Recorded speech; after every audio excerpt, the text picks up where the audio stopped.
श्री गणेशाय नमः। श्री जानकी वल्लभो विजयते। श्री रामचरितमानस द्वितीय सोपान अयोध्या कांड।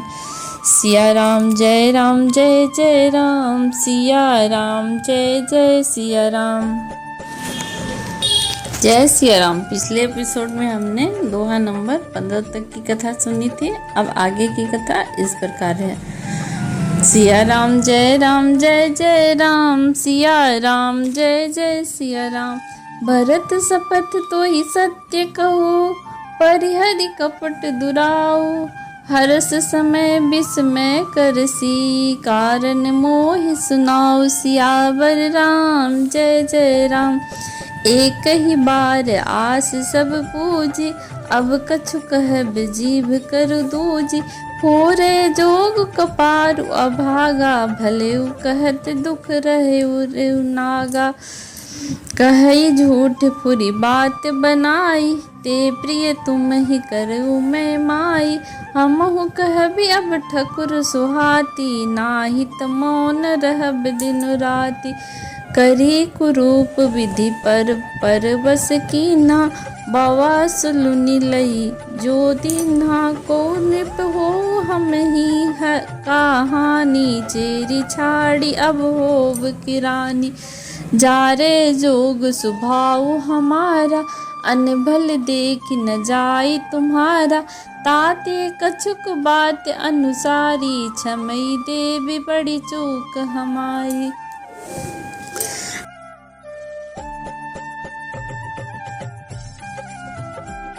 कैकेयी मंथरा को समझाते हुए पूछती हैं, तुझे भरत की सौगंध है, छल कपट छोड़कर सच सच कह।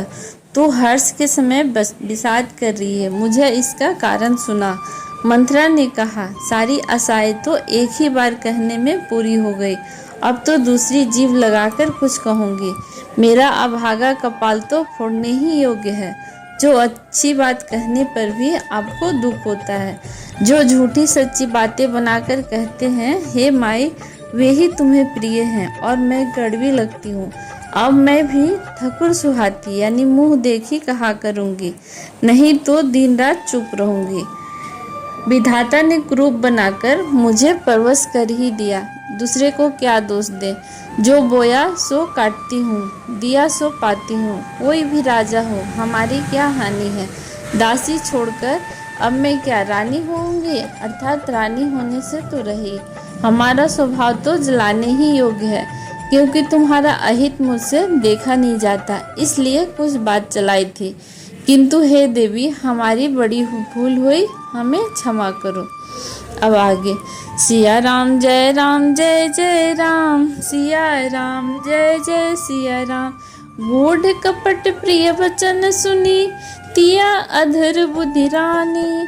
सुर न माया बस वैर नहीं, सुहृदय जानि पतियानि। सियावर राम जय राम।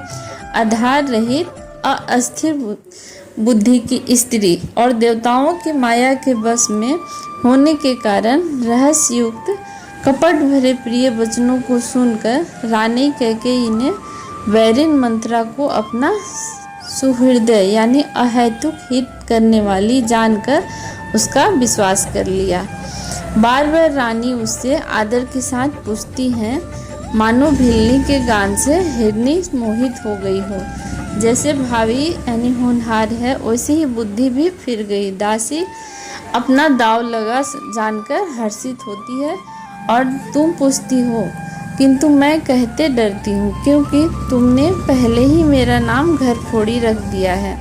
बहुत तरह से गढ़ झोल कर खूब विश्वास जमा कर तब वह अयोध्या की 7.5 यानी शनि की 7.5 वर्ष की दशा रूपी मंथरा बोली, हे रानी, तुमने जो कहा मुझे राम और सीता प्रिय हैं और राम को तुम प्रिय हो, सो यह बात सच्ची है, परंतु यह बात पहले की थी।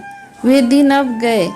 समय फिर जाने पर मित्र भी शत्रु हो जाते हैं और सूर्य कमल के कुल का पालन करने वाला है, पर बिना जल के वे ही सूर्य उसको कमलों को जलाकर भस्म कर देता है। सौत कौशल्या तुम्हारी जड़ उखाड़ना चाहती है, अतः उपाय रूपी श्रेष्ठ यानी घेरा लगाकर उसे रोंद दो यानी सुरक्षित कर लो। सिया राम जय जय राम, सिया राम जय जय सिया राम। तुम ही न सोच सुहाग बल, निज बस जान हो राय। मन मलिन मुँह मीठु निपुर, और सरल स्वभाव सियावर राम जय जय राम।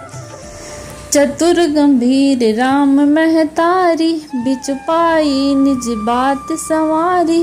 पठे भरत भूप न नियोरे, राम मात मत जानब रौरे। से वही सकल सौती मोहिनी के, गर्वित भरत मात बल पीक। साल कुमार कौशल्य माई, कपट चतुर नहीं हो जनाई। राजा ही तुम पर प्रेम विशेषी, सौती स्वभाव सकही नहीं देखी। रचि प्रपंच भूपहि अपनाई, राम तिलक ही तिलगन धराई। यह कुल उचित राम कहूँ टीका, सब ही सोहाय मोहि सुठनी का। अगली बात समझ डर मोहि, दय फिर सो फल मोहि। सिया राम जय जय राम, सिया राम जय जय सिया राम। अर्थात मंथरा कैकेयी को समझाते हुए कहती है, तुमको अपने सुहाग के झूठे बल पर कुछ भी सोच नहीं है। राजा को अपने बस में जानती हो, किंतु राजा मन के मैले और मुँह के मीठे हैं, और आपका स्वभाव सीधा है। आप छल कपट को नहीं जानती हो। राम की माता कौशल्या बड़ी चतुर और गंभीर है, उसकी था कोई नहीं पाता। उसने मौका पाकर अपनी बात बना ली। राजा ने जो भरत को ननिहाल भेज दिया, उसमें आप बस राम की माता की सलाह समझिए। कौशल्या समझती है कि और सौते तो मेरी अच्छी तरह सेवा करती हूँ, और एक भरत की माँ पति के बल पर गर्वित रहती है। इसी से हे माई, कौशल्या को तुम बहुत ही खटक रही हो, किंतु वह कपट करने में चतुर है, अतः उसके हृदय का भाव जानने में नहीं आता। वह उसे चतुरता से छिपाए रखती है। राजा का तुम पर विशेष प्रेम है। कौशल्या सौत के स्वभाव से उसे देख नहीं सकती, इसलिए उसने जाल रचकर राजा को अपने बस में करके भरत की अनुपस्थिति में राम के राज तिलक के लिए लग्न निश्चय करा लिया।